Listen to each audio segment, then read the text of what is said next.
Oui. C'est parti, voilà, enregistrement, c'est bon. Alors, bonsoir tout le monde, mes chers confrères de la prospérité.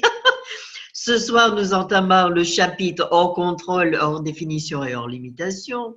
Et nous avons une petite surprise pour vous, mais on attendra un petit peu. Alors, tout d'abord, vraiment, je voudrais remercier Audrey, qui est toujours là, qui est dédiée totalement à vous. Même, elle attend le vendredi, je rigole.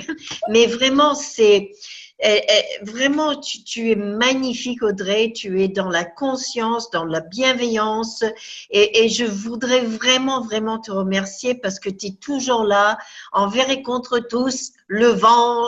Et puis, Audrey, il faut savoir qu'elle est dans le pays du Roquefort. La tartiflette, c'était pas le Roquefort. Et ce soir, nous avons une invitée extraordinaire elle va vous présenter, elle va se présenter. Je vais lui enlever je vais lui remettre sa parole pour qu'elle puisse parler. Non, non, non, attends, je te trouve plus. Ah ben c'est incroyable, il y a tout le monde qui est venu là. Attends, je vais le mettre en bas. Ben c'est Viviane. Ah, j'arrive pas à trouver Viviane. Ça, c'est intéressant. Viviane, enlève le mute, enlève le micro, Viviane. En bas. Voilà, donc Viviane Vignal, elle va se présenter. Montre-toi, baisse ton écran parce qu'on voit que, voilà. Voilà, on voit que le haut. Voilà. Eh bien, je te laisse te présenter. C'est notre… Ah oui, parce que Katouchka était occupée, elle avait une traduction à faire de dernière minute, donc ce n'était pas possible. Et Vignal, je ne sais pas ce que tu avais, Viviane, mais tu as tout changé. C'est Martine. Non, c'est Martine. Martine, voilà. Est-ce que tu peux arrêter de partager ton écran? Martine, voilà. s'il te plaît. Bon, alors, qu'est-ce que vous voulez savoir? Je suis dans le Gard. Je suis facilitatrice barre depuis un peu plus avec Joël, bien sûr. Et j'ai fait fondation il n'y a pas très longtemps pour la deuxième fois à la Bambouserie. Je ne vous raconte pas, vous savez déjà. C'était génial. Et voilà. Et je suis là aujourd'hui parce que Joël m'a demandé si je pouvais le faire. Voilà, donc j'ai dit oui. Voilà. Voilà, donc elle est venue, mais elle a vu Martine, tu vas en bas de l'écran et il y a marqué partager écran, share a screen. Et si tu pouvais l'enlever, parce que pour l'instant, on voit ton écran. C'est au milieu. Parce que… Mais c'est quoi ces trucs ce soir de partager écran? Si tu descends ta souris en bas au milieu.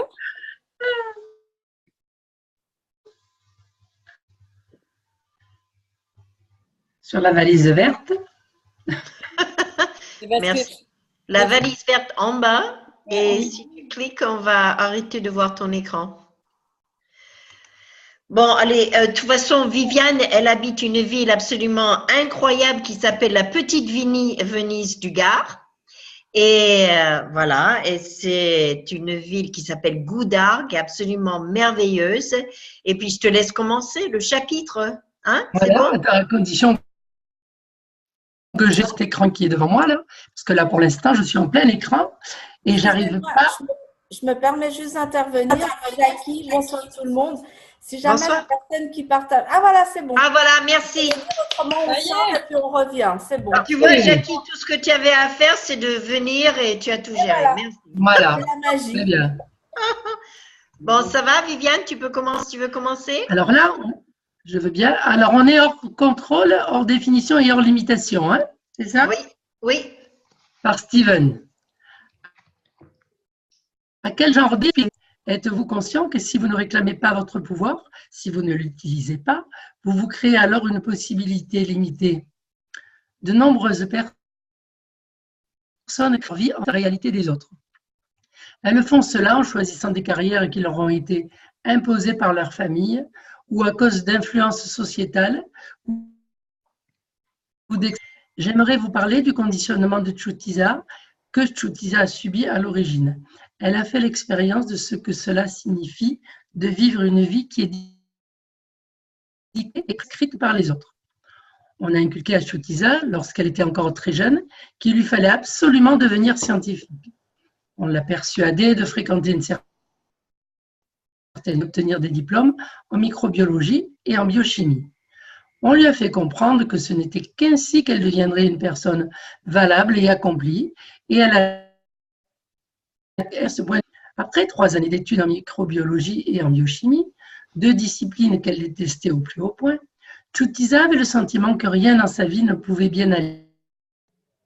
Peut-être plus adéquat de dire que rien n'allait mal en soi, mais elle se sentait absolument misérable et insatisfaite. Toute son expérience de vie a commencé. Tchoutisa est devenue consciente que si elle désirait… Viviane, je te coupe parce que ça coupe vachement ta connexion. Ah, c'est Alors, possible. on perd plein de morceaux. Oui. Est-ce que… Oui, ben attends, Audrey, tu veux continuer? Oui, continue. Donc, après 3 années d'études en microbiologie et en biochimie, 2 disciplines que Tchoutisa détestait au plus haut point, elle avait le sentiment que rien dans sa vie ne semblait aller. Peut-être qu'il serait plus adéquat de dire que rien n'allait mal en soi, mais elle se sentait absolument misérable et insatisfaite. Et toute son expérience de vie a commencé à la ronger. Tchoutisa est devenue consciente que si elle désirait avoir une vie caractérisée par la joie, alors il lui faudrait faire des choix différents.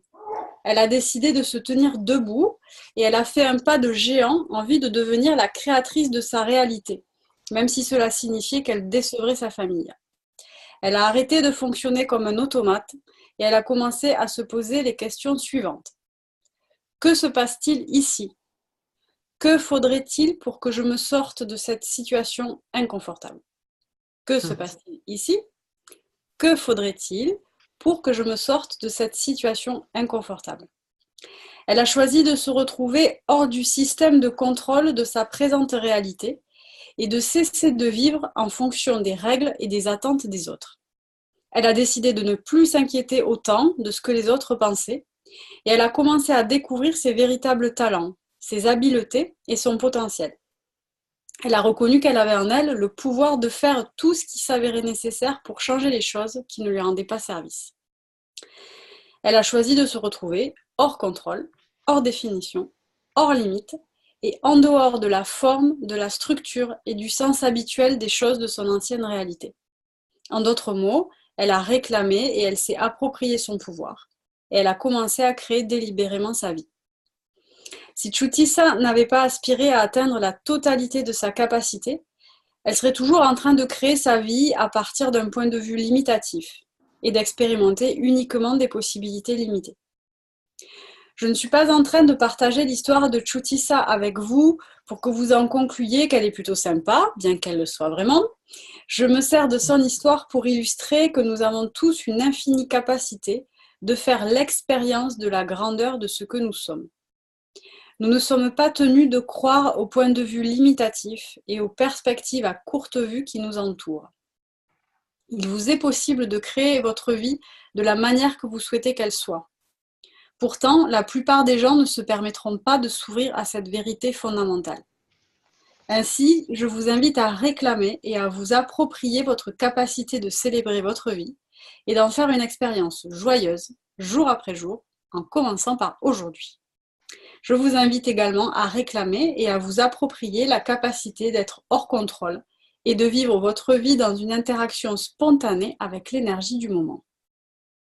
Vous créez-vous une vie par obligation? Alors, par rapport à ça, il y a Steven qui a dit quelque chose qui m'a vraiment, résonné chez moi. Et c'était la question, est-ce que tu fais cela pour prouver quelque chose ou est-ce que tu fais cela pour créer?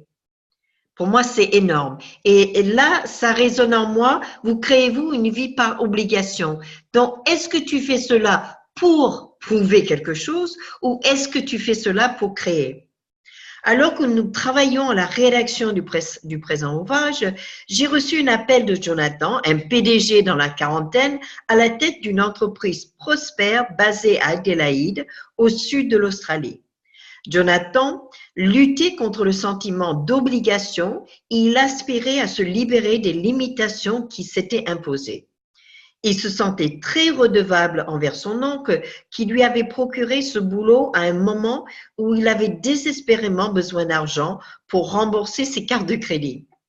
Jonathan est devenu le PDG de cette entreprise et il sentait que c'était son devoir de demeurer en poste, même s'il détestait ce travail parce qu'il ne voulait pas décevoir son oncle. Jonathan voyait son boulot comme une obligation. Ce travail était quelque chose qu'il n'avait pas le choix de faire, plutôt que quelque chose qu'il avait choisi de faire. Lorsque Jonathan est venu nous voir, il était misérable, abattu et découragé. Je lui ai posé les questions suivantes. Premièrement, est-ce la vie que vous souhaitez avoir? Et je pourrais rajouter, est-ce que la vie que vous souhaitez créer? Deuxièmement, avez-vous fait un choix dans votre vie et vécu comme s'il n'y avait pas d'autre choix? Vivez-vous votre vie comme si elle ne vous offrait aucun choix? Quoi d'autre est possible, entre parenthèses? Tandis qu'il réfléchissait à ces questions, j'avais le sentiment que Jonathan était en lutte par rapport à sa redevance personnelle et aux responsabilités qui y étaient associées. Après ce qui m'a semblé une éternité, Jonathan a dit « Bon sang, vous avez entièrement raison.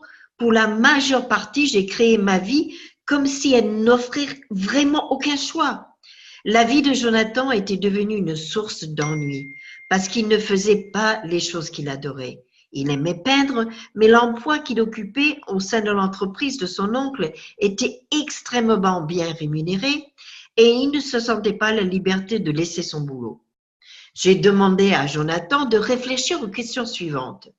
Premièrement, comment vous sentiriez-vous de laisser tomber votre réalité présente et votre attitude de non-choix? Parce qu'en fait, ce qui s'est passé, c'est que Jonathan s'était créé un univers de non-choix. Il ne voyait même pas qu'il avait la possibilité de choisir. Donc, il était complètement coincé dans cette réalité de non-choix. Exactement. Deuxièmement, êtes-vous disposé à laisser tomber tout ça, à lâcher prise? Bien que Jonathan ait déclaré qu'il voulait cesser de se créer une vie où il n'avait pas de choix, il a trouvé cela exigeant de reconnaître pleinement sa responsabilité en tant qu'initiateur de ce qui se passait dans sa vie. Pour être capable de laisser tomber ses limitations, il lui fallait reconnaître que tout dans sa réalité était le résultat de son choix. Je lui ai posé d'autres questions pour l'encourager à réfléchir davantage à ces situations. Qu'êtes-vous en train de créer? Quels sont les choix que vous faites pour limiter votre expansion? Important. Quels sont les choix que vous faites pour limiter votre expansion? Vous sentez-vous responsable de votre création? Lorsque je lui ai posé ces questions, Jonathan a compris qu'il s'était coupé d'une grande partie de ce qu'il percevait, savait, incarnait et recevait pour vivre dans sa réalité sans choix. Alors, on va essayer, encore Viviane, et voir si la connexion est bien. Parce que c'est vrai qu'on n'entendait qu'un mot sur deux. Donc, essaye et on va voir. Ok, on essaie. Vous accrochez-vous à un emploi que vous détestez? Ouais, ça marche pas. Ça marche pas? Non. Ben, Audrey, tu vas reprendre? Oui, ça marche pas. On entend un mot sur deux. D'accord. Merci. Donc, vous accrochez-vous à un emploi que vous détestez. Êtes-vous l'une de ces personnes qui s'accrochent à un boulot qu'elles détestent parce qu'elles estiment qu'elles n'ont pas vraiment d'autre choix? Continuez-vous à faire votre travail uniquement parce que cela vous procure de grosses sommes d'argent en salaire? C'était le modus operandi de Mandy, une dame de 42 ans, pendant une vingtaine d'années. Toutefois, sa volonté de laisser tomber le point de vue qui ne lui laissait aucune possibilité de choisir a changé tout cela. Mandy a commencé à reconnaître qu'elle pouvait faire des choix différents lorsqu'elle se posait les questions suivantes. L'argent, même en quantité gargantuesque, ne pourrait-il jamais compenser le fait que je demeure accrochée à un boulot qui ne m'inspire pas et me prive d'une joyeuse expression de vivre? Je répète, l'argent, même en quantité gargantuesque, ne pourrait-il jamais compenser le fait que je demeure accrochée à un boulot qui ne m'inspire pas et me prive d'une joyeuse expression de vivre? Suis-je en train de me vendre à bon marché? Mandy aimait écrire des nouvelles et des romans de science-fiction incroyables. Mais son engagement dans son travail épuisant en tant que cadre comptable très bien payé ne lui laissait aucun temps libre pour écrire. Mandy avait permis à l'argent d'être l'élément déterminant dans sa vie professionnelle. Sa satisfaction personnelle était mise simplement de côté, complètement de côté. Elle a bientôt commencé à se sentir tyrannisée par son boulot. Mais les choses ont changé pour Mandy dès le moment où elle a décidé consciemment de choisir sa vie. Je ne suis pas en train de suggérer que vous portiez d'emblée un jugement négatif sur votre présent emploi. Je ne suggère pas non plus que vous vous leviez tout à coup et que vous démissionnez de l'emploi que vous avez en ce moment. Je vous encourage à réfléchir à ce que vous aimez vraiment faire. Découvrez vos talents et vos habiletés uniques. Prenez conscience des possibilités illimitées qui s'offrent à vous pour en tirer le meilleur parti et générer une énorme quantité d'argent par le fait même. Donc, il y a un processus pratique parce qu'on est à la fin du chapitre. Donc, posez-vous les questions suivantes. Que se passerait-il si j'étais hors contrôle, hors définition et sans un cadre, une structure ou un sens pour me créer une vie incroyablement et fabuleusement prospère? Ferais-je alors l'expérience de la joie dans ma vie? Ma vie serait-elle caractérisée par la célébration plutôt que par la tristesse? Outils pour commencer à créer consciemment votre vie. Cessez de fonctionner comme un automate et commencez à vous poser certaines questions. Voici quelques questions. Qu'est-il en train de se passer ici? Que faudrait-il pour que je me sorte de ces situations? Dégagez-vous de ces limitations et obligations que vous vous êtes imposées. Voici les questions à poser qu'Audrey tape consciencieusement et à la vitesse de l'éclair. Est-ce la vie que je désire avoir? Ai-je fait un choix dans ma vie et vécu comme s'il n'y avait pas d'autre choix à partir de ce moment? C'est énorme ça. Est-ce que je dirige ma vie comme si je n'avais pas vraiment d'autre choix? Quel serait le résultat si je laissais tomber ma présente réalité et si je changeais mon attitude caractérisée par le non-choix? Autre question, que puis-je, par rapport à une situation qui est peut-être lourde, que puis-je être et faire de différent aujourd'hui qui apporterait un changement à cela tout de suite? Donc, que puis-je être et faire maintenant qui changerait tout de cela immédiatement? Tu veux que je répète, Audrey? C'est bon? Reconnaissez que tout dans votre réalité est le résultat d'un choix.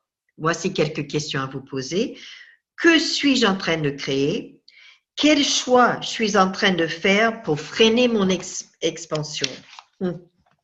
Suis-je le responsable de ma création?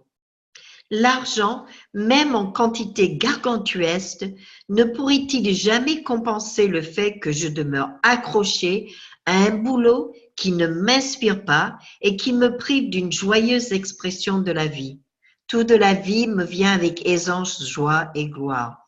L'expression exubérante de la vie. Suis-je en train de me vendre à bon marché? Reconnaissez que vous pouvez choisir autre chose. Voici les questions à vous poser. Que se passerait-il si j'étais hors contrôle, hors définition et sans un cadre, sans structure, ou un sens pour me créer une vie incroyablement et fabuleusement prospère? Puis-je faire l'expérience de la joie de ma vie? Ma vie peut-elle être caractérisée par la célébration plutôt que par la tristesse? Wow. Alors là, ce chapitre est vraiment très court. Donc, ce soir, on a décidé de vous offrir un autre chapitre parce qu'il est vraiment très court, il y a quelques 6 pages. Et le prochain chapitre, c'est Faites ce que vous aimez dans la vie et c'est encore par Steven. Donc, ce soir, on a les 2 chapitres par Steven Bowman. Voilà. Et je te laisse, Audrey, prendre la suite si tu veux bien.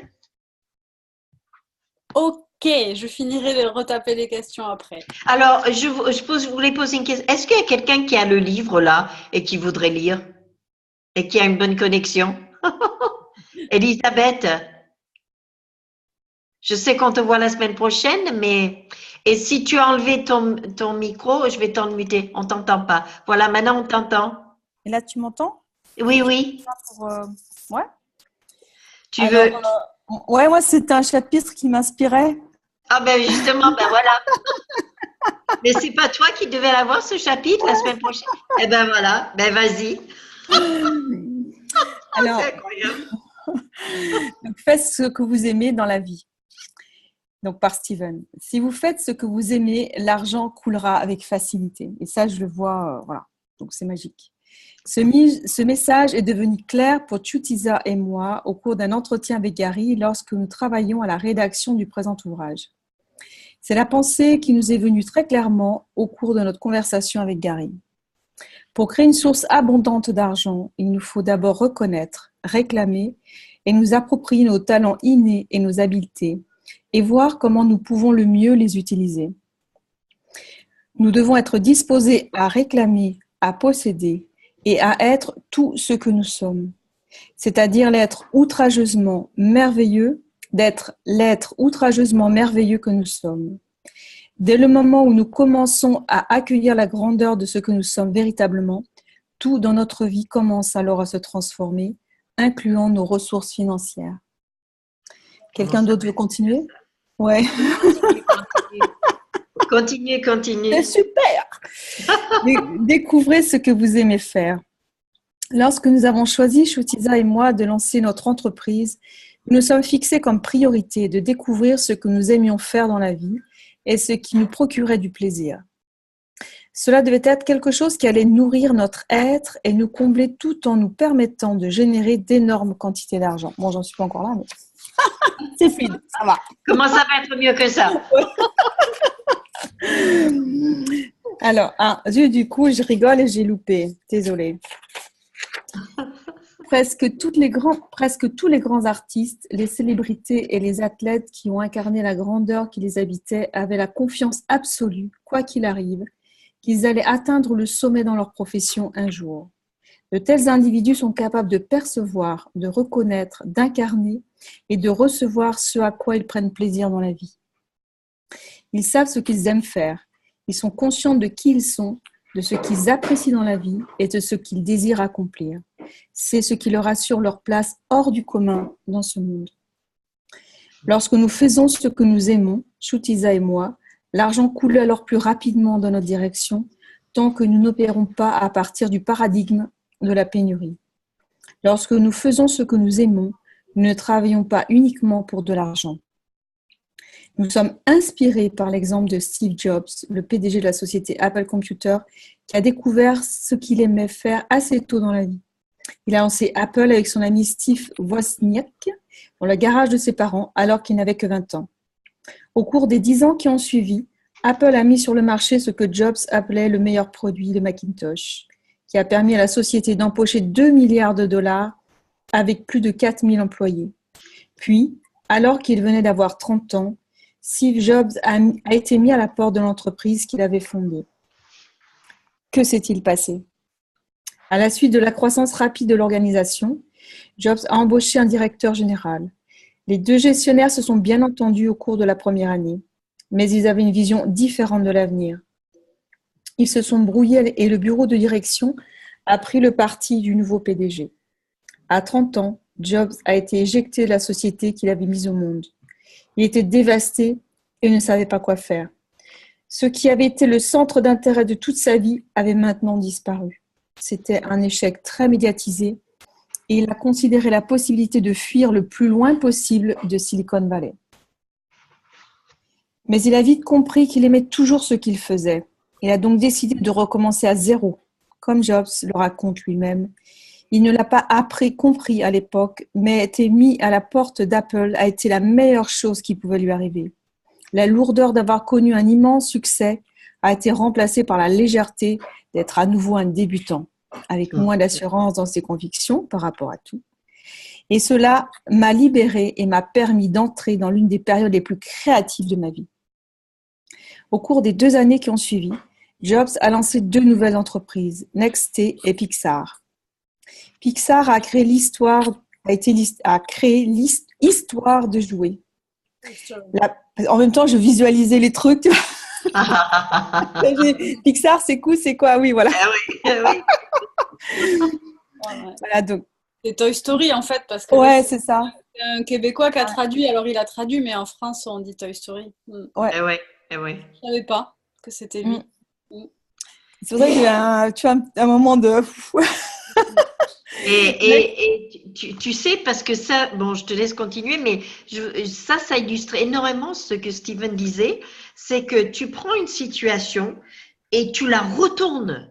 Oui, et comme tu en fais un positif, c'est-à-dire quelque chose de super négatif et que tu dis mais c'est quoi ce truc?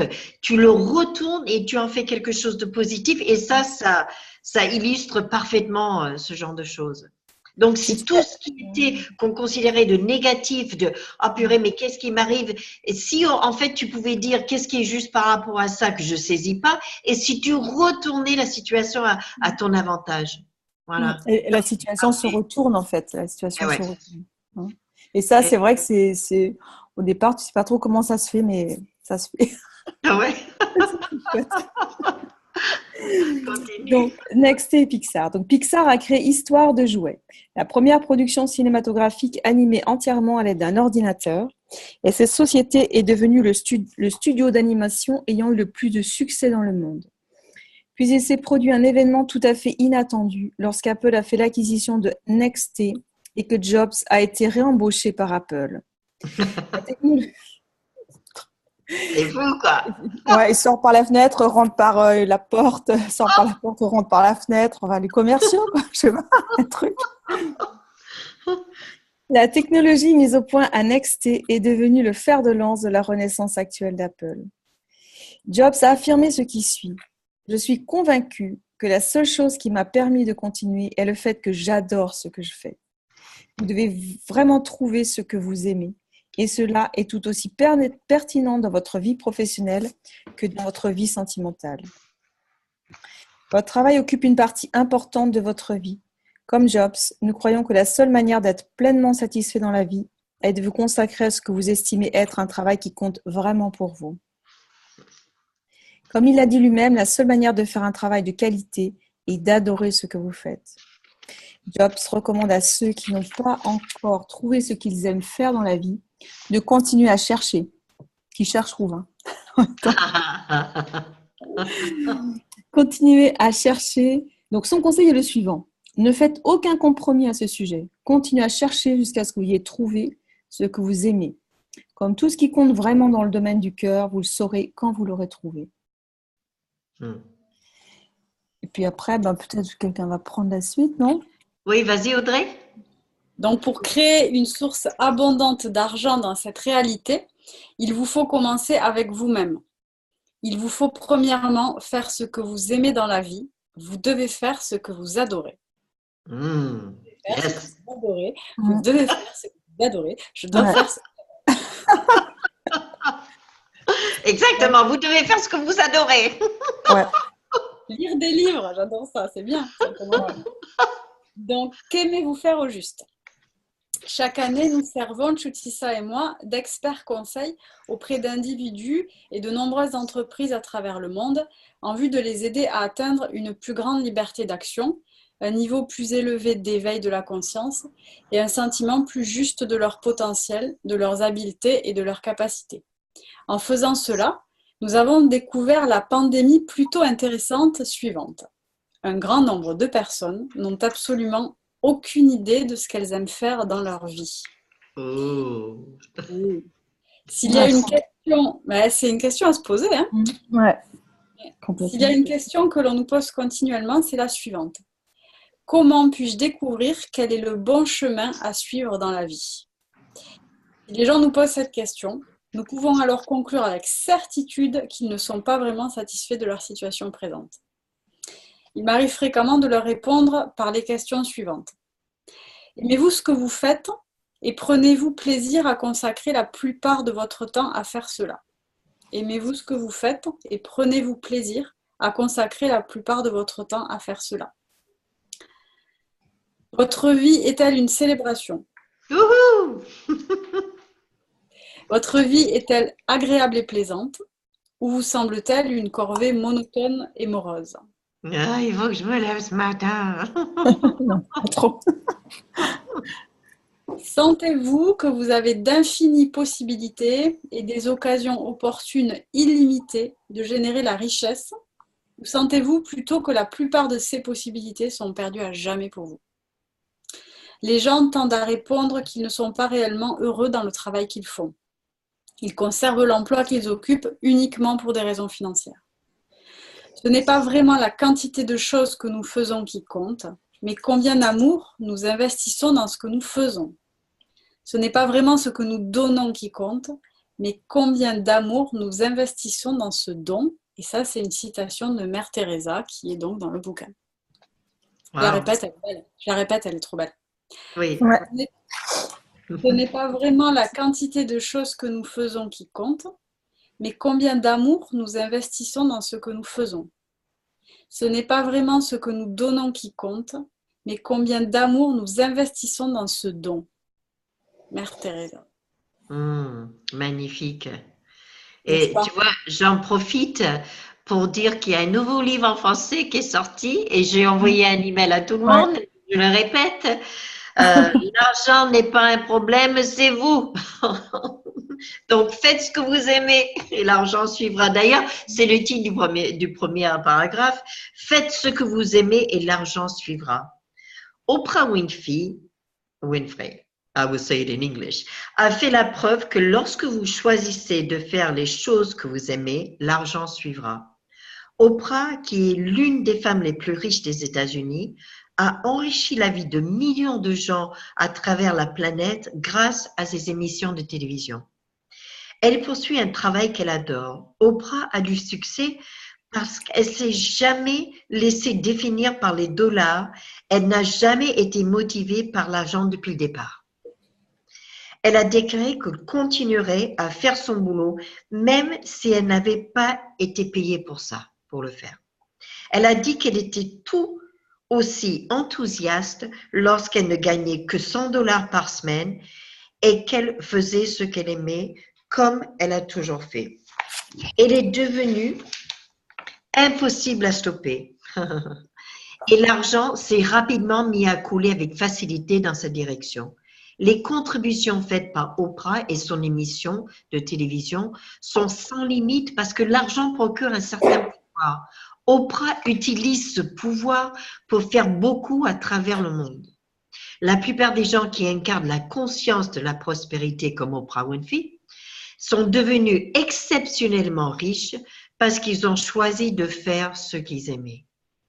Ils ont offert des biens et des services qui contribuent au bienfait du monde entier et ils ont été récompensés justement en retour. De la bienveillance avant toute chose. Vas-y, Elisabeth. Alors, toute chose est possible. Connaissez-vous une seule personne qui ait amassé une fortune en faisant ce qu'elle détestait et qui a fondamentalement joui d'une telle expérience? Existe-t-il des athlètes, des acteurs de cinéma ou des artistes qui ont connu énormément de succès mais qui détestent ce qu'ils font? Il me semble que c'est l'un des secrets de la réussite, de la richesse et de la célébrité. Pour avoir du succès, il vous faut faire ce que vous aimez dans la vie.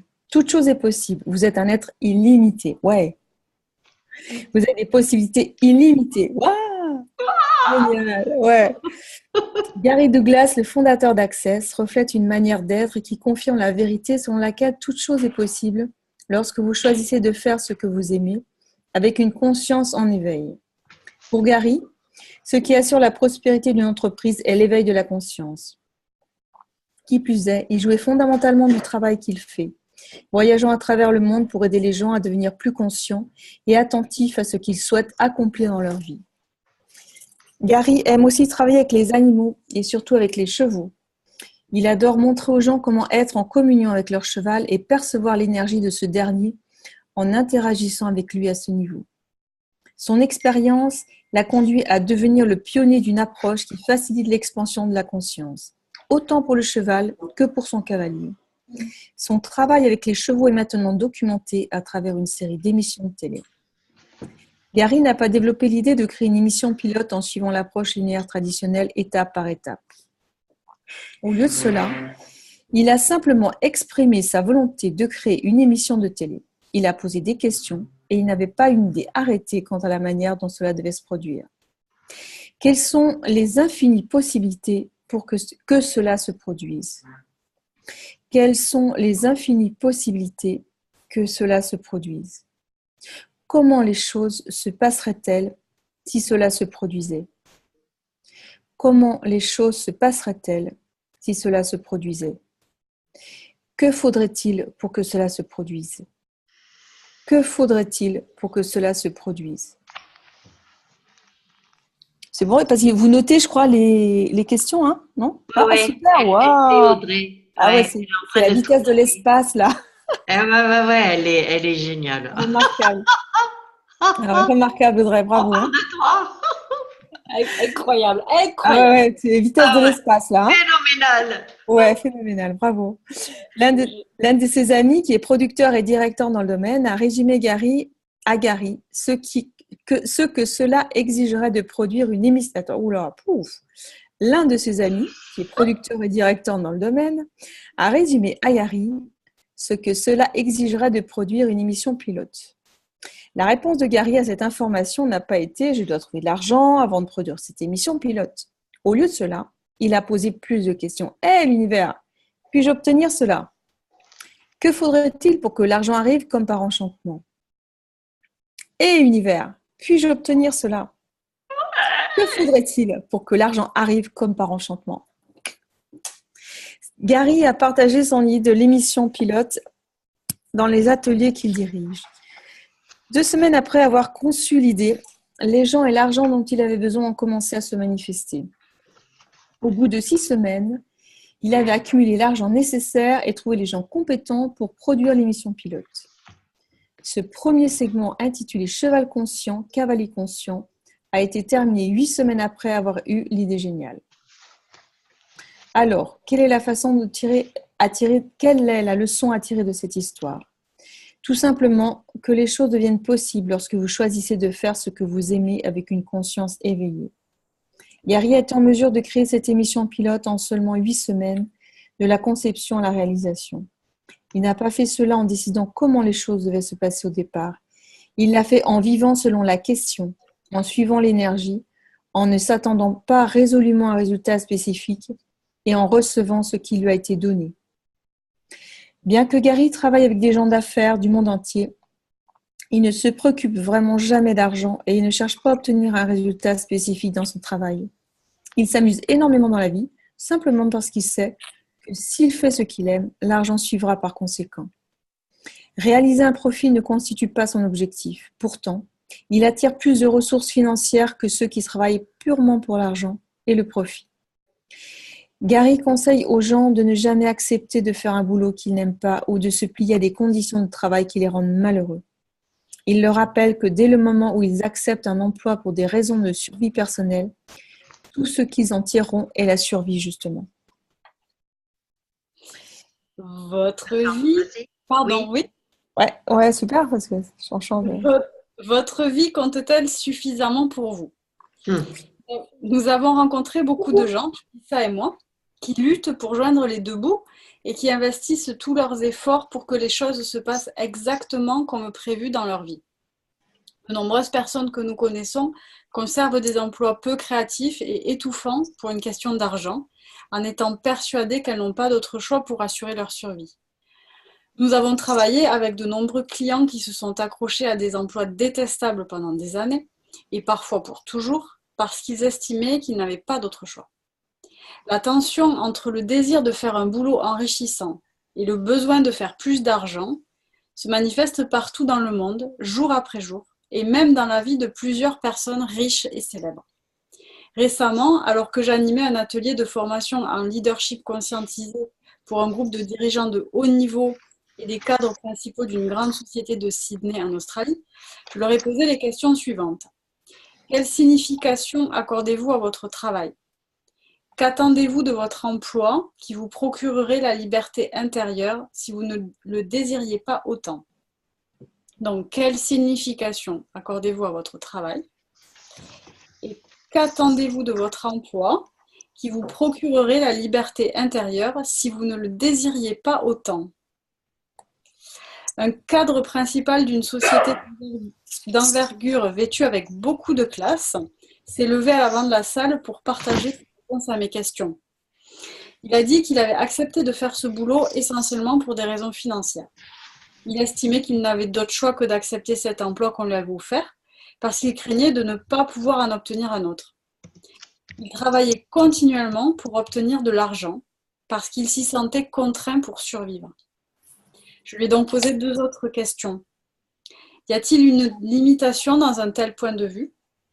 Votre vie compte-t-elle suffisamment pour vous?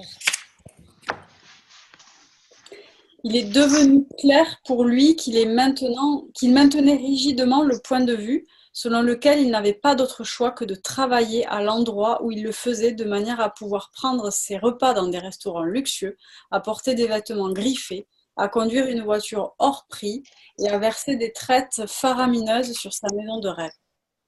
Ce cadre supérieur s'accrochait à un emploi qu'il détestait, parce qu'il estimait qu'il n'y avait qu'un nombre limité d'emplois qui lui procureraient les revenus dont il avait besoin. Il ne voyait aucun autre moyen d'avoir tout ce dont il avait besoin pour survivre. Il y avait 3 présuppositions liées à ce point de vue particulier. La première était qu'il lui fallait survivre. Survivre. La deuxième était qu'il n'arriverait pas à survivre sans argent. Il avait l'esprit rivé sur sa survie. Et c'est exactement ce qu'il a créé pour lui-même, la survie d'un chèque de paye à l'autre, bien que le montant de ce chèque soit considérable. C'est énorme. Ah ouais. Si l'argent n'était pas un enjeu, occuperez-vous votre présent emploi? J'ai posé cette question à un cadre supérieur. Si l'argent n'était pas un enjeu, occuperez-vous votre présent emploi? Il a semblé très surpris lorsqu'il s'est entendu répondre « Certainement pas ». Il s'est plaint néanmoins du fait qu'il se sentait pris dans un engrenage. Il a dit qu'il ne savait pas ce qu'il pouvait faire d'autre pour gagner de l'argent. Il a dit « Je n'ai aucune idée de ce que je pourrais vraiment aimer faire. Comment puis-je découvrir ?»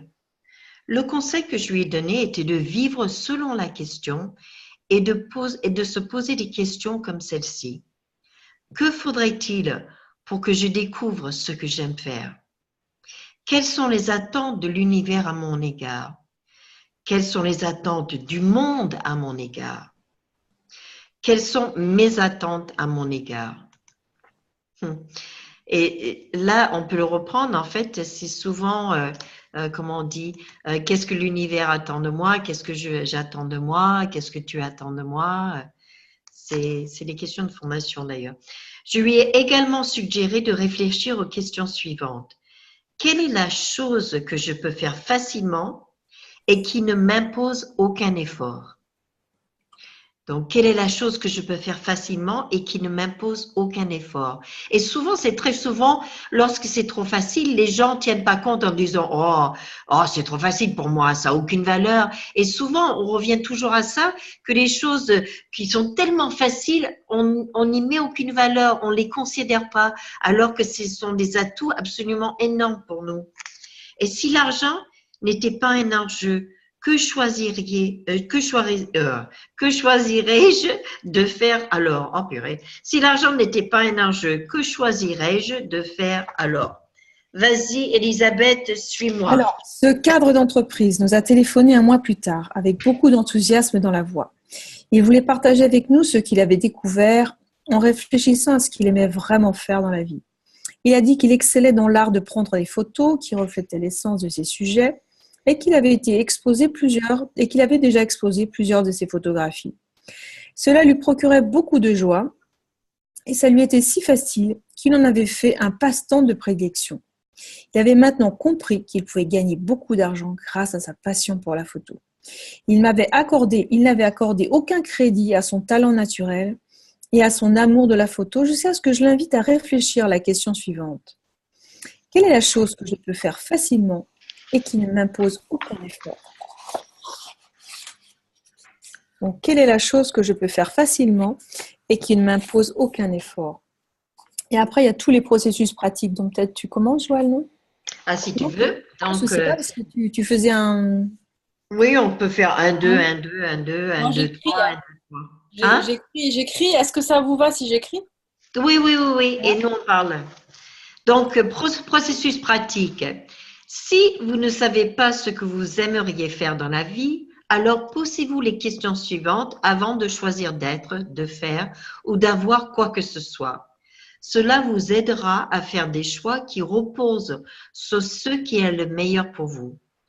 Là, une des questions, quelle est la chose que je peux faire facilement et qui n'exige pour moi aucun effort?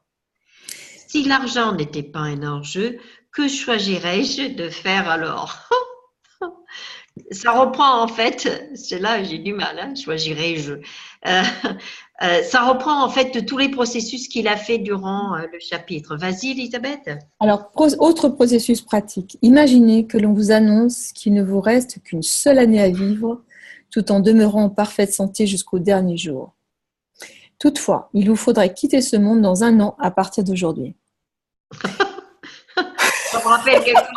Tu as 10 secondes pour vivre le reste de la vie. Qu'est-ce que tu choisis? Vivre. Poursuivriez-vous les activités qui vous occupent en ce moment? Continueriez-vous à vivre au même endroit? Votre routine quotidienne changera-t-elle? Investiriez-vous votre temps autrement? Fréquenteriez-vous les gens avec qui vous passez votre temps en ce moment? Feriez-vous les choses différemment? Vous traiteriez-vous vous-même et traiteriez-vous autrui différemment? Vos priorités changeraient-elles? Ce que vous êtes en train de faire aujourd'hui est-il à ce point excitant que vous pouvez vous imaginer être en train de le faire jusqu'au jour de votre mort? Wow. Wow. Donc, 2 questions à vous poser chaque matin. Nous approchons le travail que nous faisons en nous posant les 2 questions suivantes chaque matin, Tutissa et moi. Parce que non seulement ils parlent des processus, mais ils les appliquent quotidiennement. Et ça fait plus de 15 ans qu'ils sont impliqués dans Access et ils l'utilisent tout le temps. Donc, la première question, si aujourd'hui était le dernier jour de ma vie, choisirais-je de me consacrer à ce que j'avais décidé de faire aujourd'hui? Je répète, si aujourd'hui était le dernier jour de ma vie, est-ce que je choisirais de me consacrer à ce que j'avais décidé de faire aujourd'hui? Deuxième question, serait-ce le choix d'un être infini? En gros, la question, si je suis un être infini, est-ce que je choisirais? Chaque fois que la réponse est non, nous réfléchissons soigneusement aux autres possibilités qui s'offrent à nous. Vas-y. Vivez par tranche de 10 secondes. Tu vois, je savais. Merci. Si tu as 10 secondes pour vivre. Et je ne l'avais pas lu. C'est vrai que c'est une jolie tranche de vie aussi. Hein. Ouais. Vivre par tranche de 10 secondes est un outil d'accès qui permet de vivre dans le moment présent. C'est un moyen extraordinaire de vivre dans le moment présent et d'inventer notre vie de manière conscientisée. En vivant par tranche de 10 secondes à la fois, nous devenons les navigateurs conscients de notre réalité. 10 secondes sont une portion de temps suffisamment court et suffisamment long pour nous rappeler que nous procédons continuellement à des choix. Tout ce que nous faisons est le résultat d'un choix. Et en vivant par tranche de 10 secondes, cela nous rappelle que nous pouvons choisir différemment après chaque 10 secondes. Tout est le résultat d'un choix. Ainsi, nous nous posons continuellement la question suivante. Tout est question de choix à chaque instant. S'il ne me restait que 10 secondes à vivre, que choisirais-je de faire alors? Peut-être qu'il va falloir raconter pour qu'on rigole quand même, hein, Joël? Ah oui, ça c'est incroyable. Ouais. Un jour, Je te laisse le peut-être à la raconter. fin, je montrais des vidéos qu'on avait fait sur justement les 10 clés vers la liberté totale à Avignon. C'était très, on Alors, verra le dernier. s'il ne me restait que 10 secondes à vivre dans ma vie, que choisirais-je de faire alors? Lorsque je présente ce concept au cours de mes ateliers de formation, il arrive presque toujours que quelqu'un demande. Il nous reste 10 minutes, c'est bon quand même? Ouais. Oui, c'est bon, c'est bon. D'accord. Comment pouvez-vous mener des projets d'affaires en segments de 10 secondes seulement? N'est-ce pas faire preuve de frivolité et d'imprudence que d'agir ainsi? Cela n'engendrait-il pas un véritable chaos dans votre vie? Puisque j'entends souvent la même question, cela me confirme que la plupart des gens comprennent mal le sens de mes paroles et ils interprètent ma suggestion de vivre en segments de 10 secondes comme étant un geste désinvolte et arbitraire. Vivre en segments de 10 secondes ne veut pas dire manquer de contrôle ou de concentration. Au contraire, cela nous permet de nous concentrer entièrement sur ce qui se passe dans le moment présent. Je garde beaucoup plus la maîtrise de notre entreprise lorsque je suis concentrée et engagée pleinement dans ce que je fais. J'ai constaté que lorsque je fais les choses en segments de 10 secondes, il m'arrive très rarement de prendre de mauvaises décisions. La raison en est que ma pensée ne vagabonde pas dans toutes les directions à la fois et que je ne fonctionne pas non plus comme un automate. Et aussi, juste un mot, c'est que vivre en 10 secondes, en incrément de 10 secondes, veut aussi, et c'est super important, tu as le choix. C'est pas parce que tu as pris cette décision, tu as signé ce contrat de travail, ou tu as dit je vais faire ça pour gagner ma vie, ou peu importe, que tu es coincé de là-dedans. Tu peux changer. Tu n'es pas coincé dans une décision que tu as prise. La décision n'est pas solide à partir du moment où voilà, c'est vraiment l'espace. Ouais. En tant que conseiller auprès des leaders et d'entreprises, j'ai découvert que lorsque je fixe mon attention sur quelque chose en procédant par segments de 10 secondes à la fois, je suis alors en éveil et conscient durant ces 10 secondes. Je suis alors en mesure d'accorder à mes clients une attention, j'allais dire une entière attention. J'avais envie de dire pleine attention. Voilà. J'ai la capacité de comprendre leurs exigences et je suis en mesure de fournir tout ce qui est demandé de moi. Lorsque je vis par segments de 10 secondes à la fois, je suis capable de savoir ce qui est important pour moi et d'agir en fonction de ce savoir. Je n'agis pas par obligation ou par projection, ni en fonction des attentes et du jugement d'autrui. Avant de choisir de vivre par segments de 10 secondes à la fois, j'avais tendance à bâtir ma vie et mon entreprise sur l'obligation. Je pensais qu'une fois que je m'étais engagée ou que j'avais pris une décision, j'étais alors tenue de respecter cette décision, même si elle n'opérait plus en ma faveur. Waouh, ça c'est super important. J'estimais que je n'avais pas d'autre choix. Je pensais que j'y étais obligée et que si je ne le faisais pas, les gens allaient se montrer contrariés ou déçus à mon égard. J'avais le sentiment que tout le monde autour de moi était plus important que je l'étais. Depuis que nous cherchons à cultiver l'art de choisir notre vie en segments de 10 secondes, Shutiza et moi avons constaté que nous créons plus de choix et de plus grandes possibilités de recevoir de l'argent. Nous avons cessé de fonctionner par obligation ou crainte de rater une chance. Vivre par segments de 10 secondes constitue un outil formidable pour nous. Il nous aide à bien choisir parmi tous les mandats de travail qui nous sont offerts. Nous avons cessé d'accepter une offre qui nous est faite avec le sentiment intérieur que nous n'avons pas le choix ou avec la peur de rater des occasions opportunes futures ou en fonction de la quantité d'argent que nous recevons. Nous nous posons la question suivante chaque jour. S'il ne nous restait que 10 secondes à vivre, choisirions-nous de faire ce que nous apprêtons à faire aujourd'hui ? Chaque fois que la réponse est non, nous savons alors qu'il nous faut décider autrement. La question suivante. S'il ne nous restait que 10 secondes à vivre, que choisirions-nous alors? Et l'un des outils les plus importants en vue de nous aider à faire des choix importants dans la vie. Lorsque nous y faisons appel, les attentes extérieures, les projections, les jugements, le sens des choses, les appréhensions et la trépidation à l'égard d'un éventuel embarras ou échec s'évanouissent alors. Et après, le processus. Un des processus pratiques, le premier, au cours des 24 prochaines heures, choisissez de vivre par segment de 10 secondes.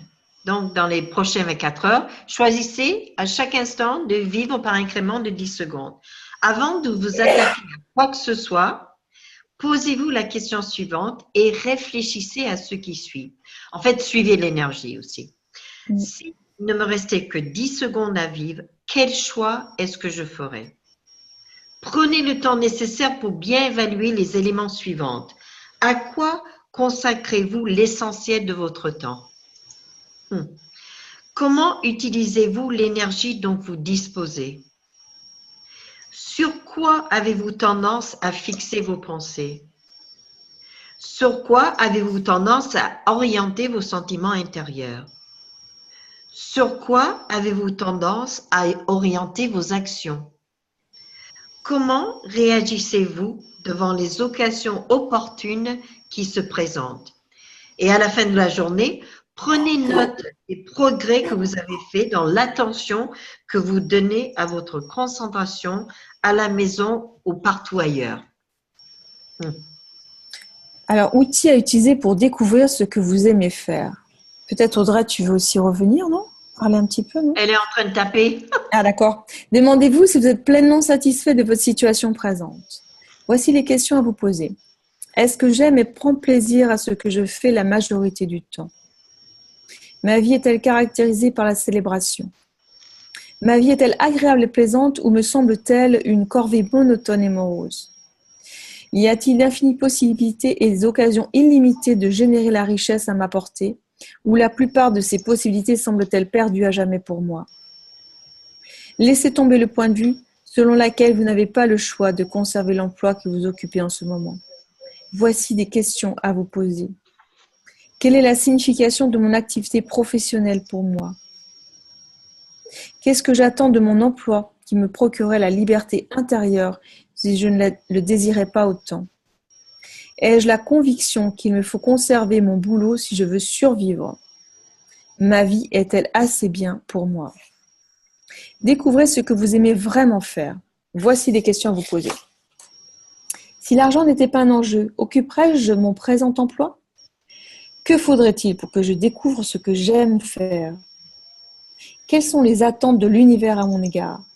Quelles sont les attentes du monde à mon égard? Quelles sont mes attentes à mon égard? Quelle est la chose que je peux faire facilement et qui ne m'impose aucun effort? Si l'argent n'était pas un enjeu, que choisirais-je de faire alors? Rappelez-vous que le choix vous appartient entièrement. Voici des questions à vous poser. Si aujourd'hui était le dernier jour de ma vie, choisirais-je de faire ce que je m'apprête à faire aujourd'hui? Serait-ce le choix d'un être infini?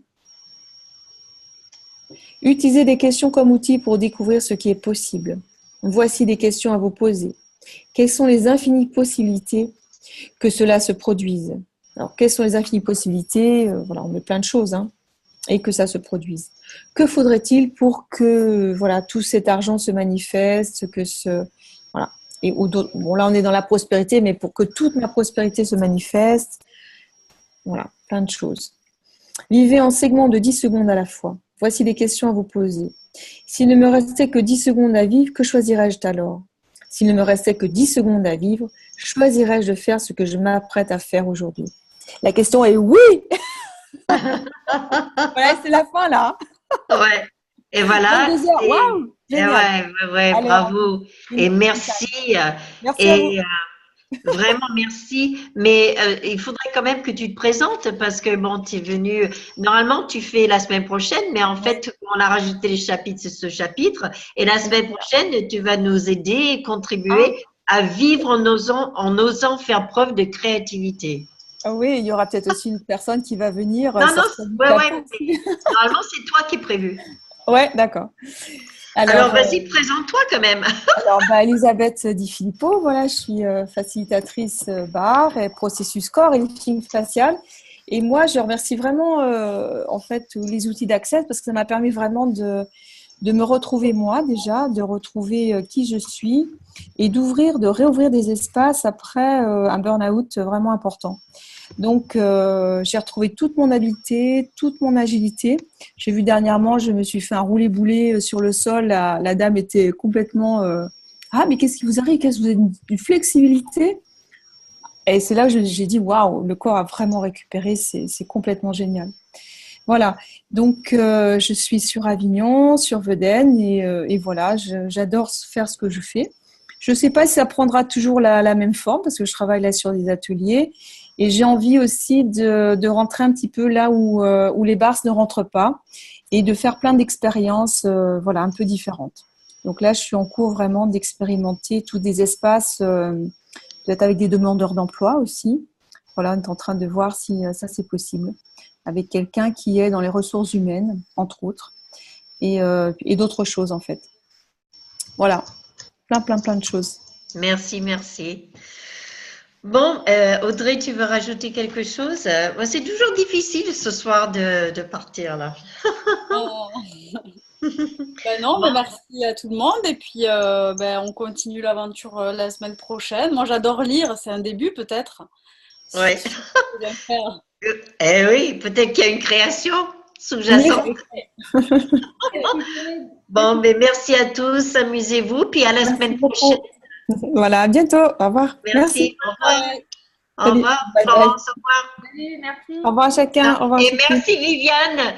Dommage que tu n'aies pas eu Internet qui fonctionnait avec nous. Oui, coucou Viviane. Au revoir. Au revoir.